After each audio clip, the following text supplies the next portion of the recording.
आपने मांग संख्या 22, 24, 62 पर मुझे बोलने का मौका दिया। बाबा अम्बेडकर साहब कहते थे कि दुनिया में ऐसे कोई देवी देवता या शक्ति या नेता नहीं है जो तुम्हारी गरीबी व गुलामी को दूर करे। वो समय तुम्हें ही करनी है शिक्षा के माध्यम से। सर, राज्य के अंदर समस्त विश्वविद्यालयों में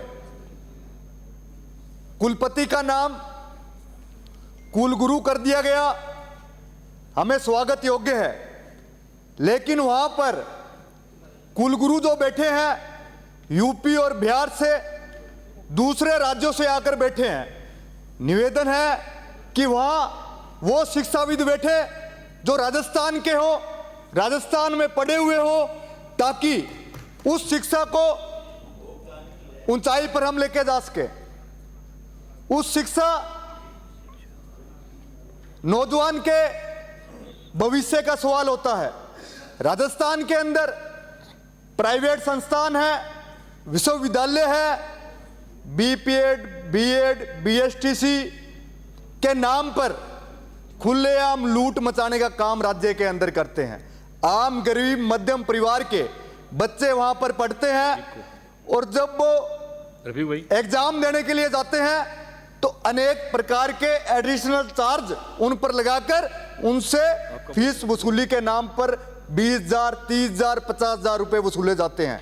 मंत्री साहब से निवेदन है कि इस पर एक ऐसी पॉलिसी बनाए कि प्राइवेट और सरकारी के अंदर जो फीस का अनुपात है कहीं ना कहीं उसके अंदर ज्यादा बड़ा फासला नहीं हो कि एक 2,000 है, एक 1,00,000 रुपए है, ताकि आम गरीब परिवारों, मध्यम परिवार के बच्चों को पढ़ाई सुरक्षित, उनके भविष्य के लिए उनको पढ़ाई अच्छी मिल सके। मेरे विधानसभा में संगरिया में सर 1980 से कन्या महाविद्यालय संचालित है, उसका नाम है मीरा कन्या महाविद्यालय। सर, एक मजाक का विषय यह महाविद्यालय बना हुआ है।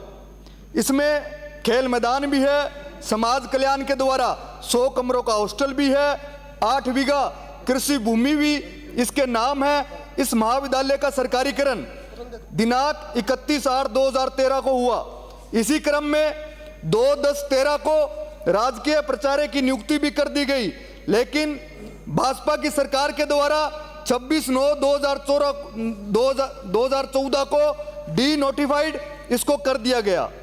जोधपुर हाईकोर्ट द्वारा रीट पिटीशन में डी नोटिफाई के आदेश को रद्द कर दिया गया, वह महाविद्यालय को राजकीय बताया गया। पुण्य बजट घोषणा में 2019-20 के अनुसार 10/7/2020 को राज्य सरकार द्वारा पुण्य महाविद्यालय को राजकीय कर दिया गया, इसका नाम राजकीय कर दिया गया। और 3/3/21 को इसका नाम राजकीय किया गया। 25/5/2023 बजट घोषणा में 2023 के 24 बिंदु संख्या में मीरा कन्या महाविद्यालय को राजकीय महाविद्यालय की घोषणा कर दी गई, लेकिन 21/9/23 बजट घोषणा 24 बिंदु संख्या 3 की अनुपालना में राजकीय महाविद्यालय में परिवर्तन किए जाने की प्रशासनिक व वित्तीय स्वीकृति प्रदान की गई। कार्यरत कार्मिकों को राजसेंस नियम 2023 के अनुरूप लिए जाने की स्वीकृति प्रदान की। इस महाविद्यालय का संचालन नोडल अधिकारी के द्वारा प्रभारी अधिकारी के माध्यम से किया जा रहा है। अतः आपसे निवेदन है कि महाविद्यालय में स्थायी प्राचार्य, प्रोफेसर नियुक्त किया जाए तथा वर्तमान में कार्यरत कर्मचारियों को जिनको 126 माह से वेतन नहीं मिला है, उन 126 कर्मचारियों के परिवार के पालन पोषण के लिए उनके कर्मचारियों को वेतन उनको दिया जाए और महाविद्यालय का सरकारीकरण की शेष प्रक्रिया को संपन्न किया जाए।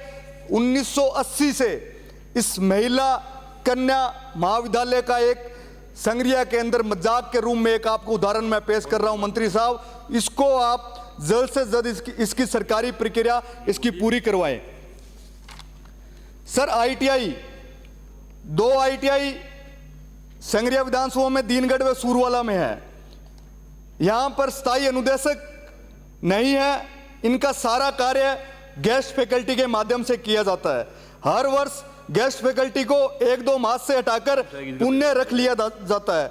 अतः आपसे निवेदन है कि इस व्यवस्था को समाप्त करके इनको पुण्य सुविधा में रखकर स्थायी किया जाए, ताकि अनुदेशक 2024 में भी इनको अनुभव के आधार पर बोनस दिया जाए। ये मंत्री साहब आपसे निवेदन है।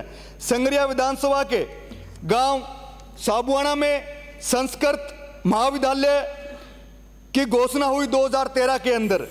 सर इसके पास जगह भी है, 2 मिनट सर मैं लेना चाहूंगा। सर इसके पास जगह भी है 8 बीघा गांव के साबुआना के अंदर।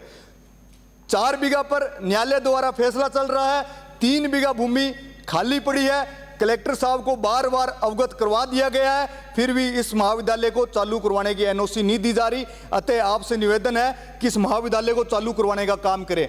सर परिवहन के लिए पूरे संगरिया टीबी के अंदर, संगरिया विधानसभा के अंदर एक भी रोडवेज बस नहीं है।